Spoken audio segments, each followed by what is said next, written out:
अचानक बेहोश हो जाना और बेहोश होने के साथ ही थोड़ी बहुत अकड़न होना मिर्गी कहलाता है। बेहोशी यानी आने से पहले रोगी को पता नहीं चलता कि उसे दौरा कब पड़ने वाला है।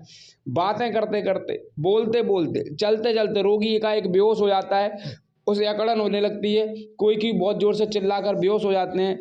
होता है, देखो कारण की बात करें तो ये है कि अर्बुद, प्रमस्तिष्क विकृति या सिस्ट का है, प्रमस्तिष्क वाहिका दुर्घटनाएं हो रखी हैं, कई दुर्घटना वगैरह से हो सकता है ऐसा, थ्रोम्बोसिस हो सकता है, अंतशल्यता हो सकती है और ज़्यादा खून बह जाना शरीर से, रक्तस्राव वगैरह हो गया, इससे हो सकता है। देखो इसमें मस्तिष्क वारण शोथ होते हैं, एन्सेफेलाइटिस एवं पागलपन का व्यापक अंगघात रहता है, प्रीसेनाइल डेमेंटिया रहता है। व्यापक कारणों के बारे में चर्चा करें तो प्रमस्तिष्क अनोक्सिता, श्वास अवरोध, पूर्ण हृदय शोथ, कार्बन मोनोऑक्साइड विषाक्तता, यूरेमिया, अल्प ग्लूकोज रक्तता, टिटेनी, यकृतपात, एक्लिप्सिया, विषाक्त पदार्थों का प्रभाव, तेज बुखार वगैरह में होता है, गोलकृमि रोग हो रखा है या दांत निकल रहे हों, इन कारणों से, जिसका और कई बार क्या रहता है कि कुछ कारण तो अज्ञात हैं, पता ही नहीं है कि क्या कारण हो सकते हैं।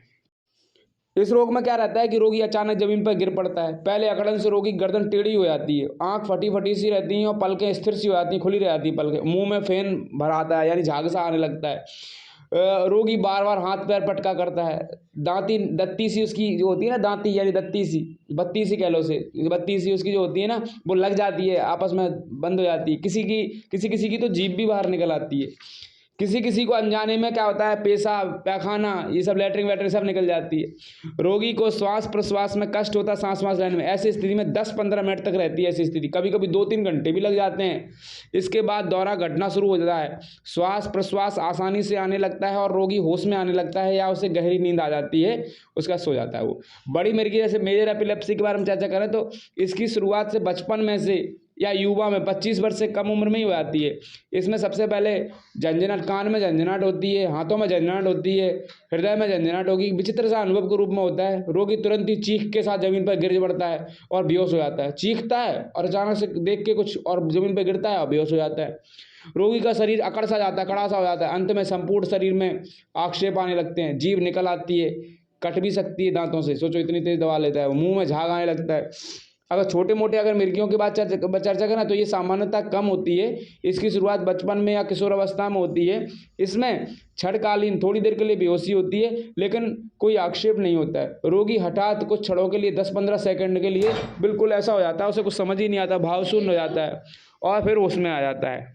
दौरे आते हैं तो उसका मुंह एक तरफ से को घूम जाता है, आंखें पतरा जाती हैं, दांती लग जाती है, मुट्ठियां कस जाती हैं, रोगी को गौ गौ की आवाज़ करता है तथा बेहोश भी हो जाता है। इन लक्षणों से रोग की पहचान हो जाती है।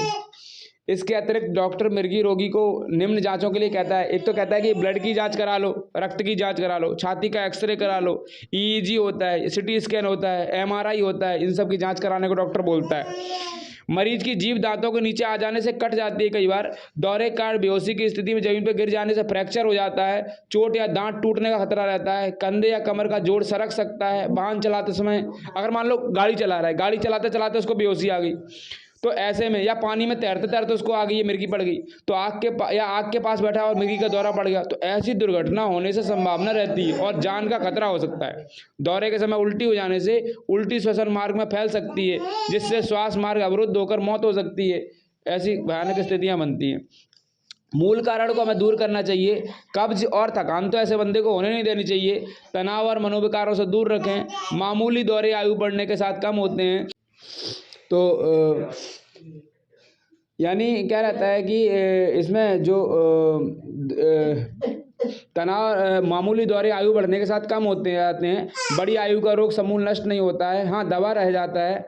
यदि बच्चे में कीड़ों के कारण रोग हैं तो पहले कृमियों का इलाज करें। थकान और कमजोरी कदापि नहीं होने दें। शारीरिक और मानसिक दुर्बलता का नाश करने से दौरों में कमी आती है। रोगी यदि मनोविकारों से ग्रस्त है तो उन्हें दूर कराने की कोशिश करें। चिंता, तनाव, क्रोध, भय से बचाएं। मिर्गी रोग से पीड़ित रोगी को कभी cycle, motorcycle, scooter, car, motor चलाने की अनुमति नहीं देनी चाहिए। टीवी ना देखें, तैरने से मना कर दें। रोगी को पूर्ण आराम देना चाहिए। रोगी को स्वास्थ्य और समस्त नियमों का पालन करना सिखाना चाहिए। सुबह शीघ्र उठना और रात को शीघ्र सोना लाभदायक होता है ऐसे व्यक्ति के लिए।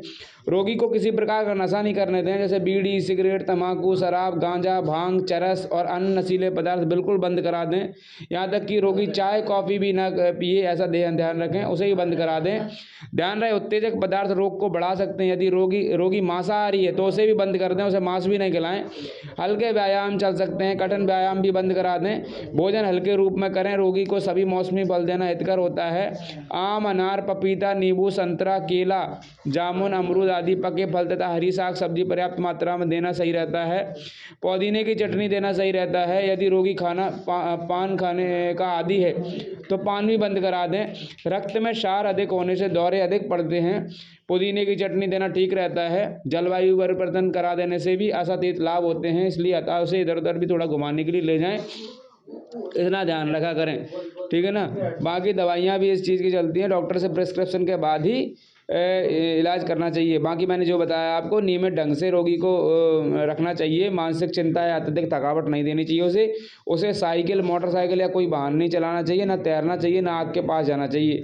टेलीविज़न नहीं देखना चाहिए, मैंने बताया। विशेष चमक वाली रोशनी से दूर रहना चाहिए, ज़्यादा रोशनी चीज़ों से थोड़ा उसे समस्या रहती है, ठीक है। आज के लिए फिर बहुत है, और अगले टॉपिक में हम लोग कवर करेंगे एनएसएफाइलाइटिस को कवर करेंगे। तो चैनल को सब्सक्राइब कर दें और वीडियो को लाइक कर दें, शेयर करें। धन्यवाद।